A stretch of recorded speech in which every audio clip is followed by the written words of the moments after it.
Hoje, 14 de novembro, é o Dia Mundial do Diabetes. A data foi criada há mais de 30 anos para levar informações e conscientizar a população sobre os reflexos da doença na saúde como um todo e sobre a mortalidade.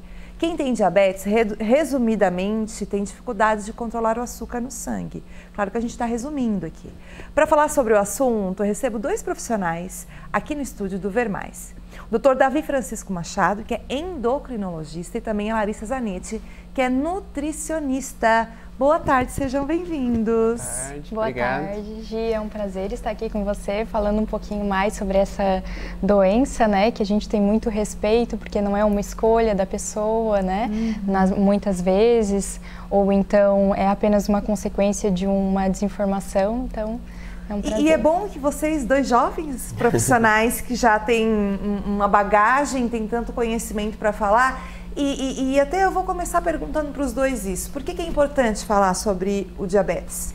Eu acho que as consequências do diabetes são muito graves, assim, né? Então, a gente está falando de uma doença muito prevalente, acomete muita gente, e tem um risco de mortalidade envolvida, né? Então, porque a gente costuma morrer, algum dia a gente vai morrer, né? De infarto, AVC, e o diabetes é um dos principais fatores de risco, né? Ele favorece para outras doenças, como a obesidade também, que é super prevalente, então é importante nos dias atuais, né? Então, o aspecto de prevalência e do risco de morte a longo prazo é muito grande, assim, né? E se a gente não fala só de mortalidade, mas também da qualidade de vida, afeta os olhos, afeta os rins, afeta os pés, então é causa de cegueira, de precisar de diálise, de amputar as pernas. Então é muito, muito importante, né? Não tem como não... Por que a gente trata assim nesse assunto, né? Quando eu estava lendo sobre isso e que se aponta como uma doença, uma das mais impactantes do século XXI, é que a gente vê que quando as pessoas morrem de diabetes, quase não se é evidenciado, digamos assim.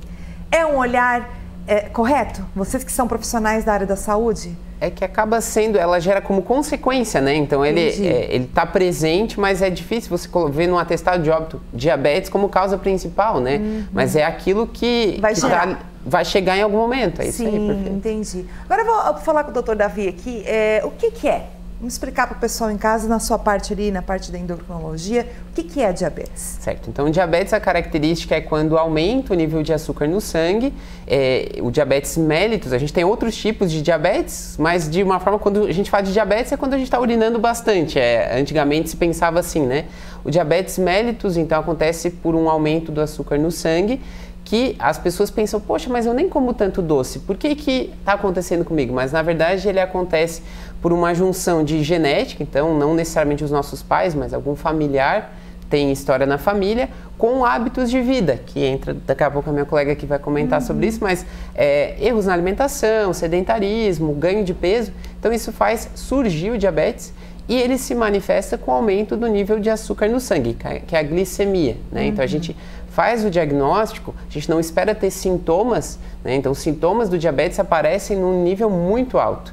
Então a gente faz diagnóstico com o exame de sangue, a glicose, a hemoglobina glicada, são exames bem importantes que dão esse diagnóstico pra gente, mas então não espere ter sintoma. Quando o sintoma aparece... Por isso que se fala que é doença silenciosa, né? Como é que é feito no consultório com a Nutri, né? Os casos, as pessoas já vão lá te procurando sabendo do diagnóstico, vocês fazem trabalho conjunto, como é que é feito? Então, depende do caso, né? Se a pessoa é diabética do tipo 1, aí geralmente já é diagnosticado na infância, ela já vem fazendo todo o tratamento, não é uma escolha dela, digamos assim, porque envolve muitos fatores familiares, mas a grande maioria dos casos é o diabetes do tipo 2. Então, nesse caso, quando eu recebo um paciente que ele está num pré-diabetes, que ainda tem como reverter isso, a gente entra com uma alimentação um pouco mais reduzida em carboidratos, em açúcares, que é o que vão fazer essa glicemia se elevar, né? Então, se a gente tem como fazer esse tratamento, nós entramos sim com uma dieta um pouco mais restrita por um certo período de tempo, para que depois a pessoa consiga ter uma boa qualidade de vida, até mesmo sem o uso da medicação, né? Muitos casos que é o nosso objetivo. Então eu trabalho também em conjunto com um cardiologista, e aí acaba que, por exames de rotina, eu acabo recebendo muitos pacientes com pré-diabetes, com diabetes do tipo 2, e já no caso da diabetes do tipo 2, é uma alimentação saudável, um pouco mais reduzida em farináceos, em açúcar, tudo mais, Mas não há nada que o diabético, tanto do tipo 1 quanto do tipo 2, não possa comer. Tudo é questão de equilíbrio. Os dois, então são os dois tipos, né? Resumindo, o tipo 1, que é quando falta insulina, por isso que ela comentou que é mais comum o diagnóstico em criança, então é uma doença autoimune, né? Tá. E é genético? Ambos têm potencial genético, mas o tipo 1 acaba aparecendo, tem um potencial genético mais importante, tanto que aparece em criança já, né? Mas o tipo 2 tem essa associação com o peso, e por isso que uma resposta tão importante com a alimentação equilibrada, com a atividade física regular, né? Então, o tipo 2 tem esse padrão que não necessariamente precisa de insulina. E a gente tem outros tipos, como o diabetes gestacional, o diabetes secundário a medicações. Então, mas o principal, o que a gente mais vê é o tipo 2 mesmo. Agora, essa questão da doença silenciosa, como é que se descobre geralmente, doutor? Com o diagnóstico, né, exame de rotina, a glicose em jejum, a hemoglobina glicada, então pelo menos 2 exames alterados com intervalo aí de 3 meses. Nesses 3 meses a gente não fica de braços cruzados esperando, a gente encaminha para o nutricionista, inicia a prática de atividade física regular, né, não adianta também... muitas vezes o pessoal faz algo restritivo por conta, sem ter uma avaliação com a Nutri, faz a atividade física por conta, pode até se machucar, né? Então por isso que é importante a gente pensar, cuidar bem do seu corpo, né? Seu maior tesouro, né? Tem que cuidar. Com certeza, né, gente? Tem vários nomes, o pessoal fala nosso templo, nosso isso, nosso... Gente, mas aqui no Ver Mais a gente sempre ressalta, né, como é bom comer bem, fazer exercício. A gente está sempre dando esse caminho, né? E hoje a gente quis trazer esse assunto, até porque nós temos um colega aqui que tem diabetes, ele tem que fazer controle com medicação, enfim, daí então a gente quis ressaltar a importância de você ir de casa também prevenir, enfim, ter hábitos saudáveis, né? Agora, Larissa, eu queria saber, você falou ali da questão da alimentação, né? Então dá para viver bem através de uma boa dieta, né? Com certeza, e essa questão da prevenção é o primordial, né? O que a gente quer, o nosso objetivo é que a pessoa não precise estar nessa condição, né, de diabetes, mas caso ela esteja, também conseguimos ter uma boa qualidade de vida com a alimentação. É uma alimentação saudável, como recomendado para qualquer outra pessoa.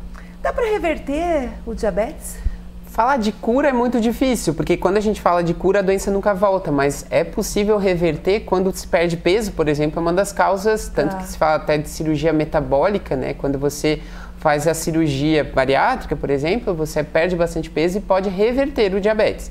Não necessariamente precisa de cirurgia, mas realmente a gente tenta ficar com a menor quantidade possível de medicação, tentar e seguir no tratamento a longo prazo com alimentação e atividade física. Então é possível reverter sim. Por isso que é importante o acompanhamento, né? Entrar em remissão, né?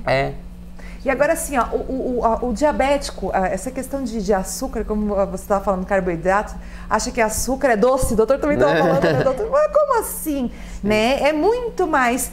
essa questão do carboidrato também, porque depois ele transforma em açúcar. Frutas também, né? No geral, Larissa, qual é uma dieta assim para o diabético? Assim, ó, no geral, é como uma dieta para qualquer outra pessoa, que seja a base de comida de verdade, tá? Opa, gostei! Isso, então ela vai ter a geladeira cheia, que são verduras, são frutas, podem entrar sim, tá? Com moderação. Com moderação, né? E dentro da adequação, né? Também a gente não vai colocar só uma fruta separada, a gente coloca uma fonte de proteína, que é um ovinho junto, um queijinho, já fica uma coisa mais interessante, umas fibras junto, então coloca umas sementes, umas castanhas, e isso faz com que a metabolização, que é a velocidade que isso se transforma em açúcar na corrente sanguínea, seja mais lenta. Quer dizer, uma alimentação que, na verdade, todo mundo deveria ter bem equilibrada, sem exageros, praticando todo mundo exercício físico, né, doutor? Menos industrializados, menos farináceos, né? Porque hoje também essa questão do diabetes tipo 2 ter aumentado muito, não é à toa, né? As pessoas estão cada vez mais sedentárias, levantam pela manhã, é só pão com doce de leite, depois é biscoito, depois é bolacha, depois é bolo, depois é cavaquinho. Então é um ritmo que está toda hora elevando essa glicemia. Dos dois, crianças, adolescentes, tem aparecido mais casos? É preocupante?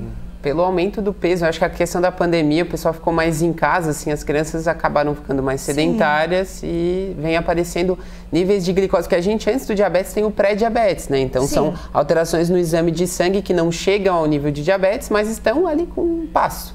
E várias crianças, então, têm chegando ali na glicose limítrofe, né?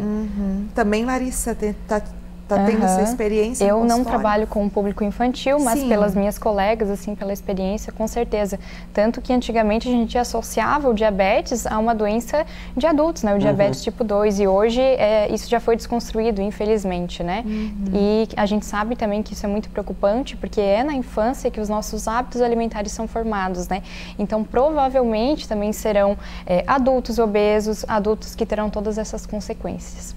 Com certeza, né? Então, eu acho que é muito importante você aí de casa, pai, né? Pensar, a gente também fala sobre isso aqui no Ver Mais, né? Por isso que é tão importante a gente trazer esse assunto, né? Ficar atento às nossas crianças, aos nossos adolescentes, né? Para finalizar, então, gostaria de saber, então, uma fala de cada um, né? Ressaltar mais uma vez a importância de estar de olho, né? No diabetes, falar sobre isso, pais promoverem saúde aos filhos e também os próprios adultos se cuidarem, né? Eu penso que a prevenção é o melhor remédio, né? Então, muitas pessoas resumem o diabetes a uma medicação, coloca como uma cura. A gente sabe que os remédios são muito importantes, né? Eles fazem parte de um contexto e que pode realmente preservar, aumentar a nossa sobrevida, né? A nossa qualidade de vida, mas é importante a gente vestir a camisa e pensar, não, o diabetes faz parte da minha história, mas ele não resume tudo que eu sou, né? Então, por isso tem que mudar os hábitos e focar na nossa qualidade de vida mesmo. No fim, para dar qualidade de vida, Larissa, rapidamente, então. E focando na prevenção, né? 3 ou 4 cuidados mínimos, que é dormir bem, tomar bastante água, sempre ter metade do prato de saladas, de vegetais, evitar industrializados, evitar excesso de farináceos. E assim a gente vai conseguir prevenir aí e ter uma vida longa e longeva. Ai, demais. Adorei, gente. Adorei os dois. Assim, eu ficava aqui por muito mais tempo, né? A Larissa Zanetti, nutri, e o endocrinologista também, Dr. Davi Francisco Machado. Adorei o papo com eles. Obrigada e voltem sempre, tá bom? Nós que agradecemos. Agradecemos. Valeu! E assim a gente vai começando mais um programa, mais uma semana, né, de Ver Mais. Amanhã é feriado, mas a gente está aqui ao vivo, tá bom? 1h20 da tarde, coladinho ao BG. Beijo no coração. Até amanhã. Tchau.